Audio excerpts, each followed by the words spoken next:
சூரியன் எஃப்எம் உங்க சூரியகுமார். இப்பதான் முறை சூரியன் எஃப்எம் பார்க்க மறக்காம சப்ஸ்கிரைப் பண்ணிக்கோங்க. தொடர்ந்து நம்ம சேனலை ஃபாலோ பண்ணுங்க. இன்னைக்கு எதை குறித்து பார்க்க போறோம்னா, ஒரு 4 விதமான அப்டேட்ஸ் பார்க்க போறோம். அதாவது இப்போ ஆர்பிஐ கவர்மெண்ட் பேங்க் வந்து என்ன சொல்லியிருக்காங்க பார்த்தீங்கன்னா, இனிமே வந்து கோல்டு வந்து இஎம்ஐ ஆப்ஷனில் கொண்டு வரப்படும்னு சொல்லியிருக்காங்க. இஎம்ஐ ஆப்ஷன் வந்து உங்களுக்கு எல்லாருக்குமே பெட்டராக இருக்கும்.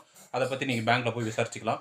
அது மட்டும் இல்லாத பார்த்தீங்கன்னா, சொசைட்டி பேங்க்கில் வந்து ஒரு அப்டேட் கிடச்சிருக்கு. அதாவது பார்த்தீங்கன்னா, நீங்கள் ப்ரைவேட் பேங்க்கில் இல்லை வேறு நேஷனலைஸ்டு பேங்க்கில் ஹவுசிங் லோன் எடுத்தீங்கன்னா, அதை வந்து லோன் ட்ரான்ஸ்ஃபர் வந்து சொசைட்டி பேங்க்கு லோன் ட்ரான்ஸ்ஃபர் பண்ணிக்கலான்ற மாதிரி சொல்லியிருக்காங்க. அது மட்டும் இல்லாத ரூ. 75,000 வரையும் கடன் வாங்குறதுக்கான ஆப்ஷன்லாம் ஏற்படுத்தி கொடுத்துருக்காங்க. அதை நீங்கள் பேங்க்கில் விசாரிச்சுக்கோங்க. அது ஒரு அப்டேட்டு. அது மட்டும் இல்லாத பார்த்தீங்கன்னா, 10வது, 11வது, 12வது அது 3த்துலேயும் அட்டெம்ப்ட் எழுதுறவங்க வந்து அவங்களுக்கான அறிவிப்பு வெளியாயிருக்கு. அதை நீங்கள் வந்து dge.tn.gov.in அந்த வெப்சைட்டில் பார்த்துக்கலாம். அது மட்டும் இல்லாத பார்த்தீங்கன்னா, ஆதார் கார்டு வந்து அப்டேட் பண்ணுறதுக்கான வாய்ப்பு வந்து கவர்மெண்ட்டு கொடுத்துருந்தாங்க. அது வந்து வருகிற 14/12/2024 முடியுது. அதுக்குள்ளே ஃப்ரீ ஆஃப் காஸ்ட்டில் நீங்கள் ஆதார் கார்டு அப்டேட் பண்ணாமல் இருந்தீங்கன்னா, உங்கள் டாக்குமெண்ட் சப்மிட் பண்ணிட்டு ஆதார் கார்டை அப்டேட் பண்ணிக்கலாம். ஒரு சின்ன விழிப்புணர்வு என்னன்னு பார்த்தீங்கன்னா, ஆதார் அப்டேட்ன்றது வந்து நேம் கரெக்ஷன், அட்ரஸ் கரெக்ஷன் இல்லை.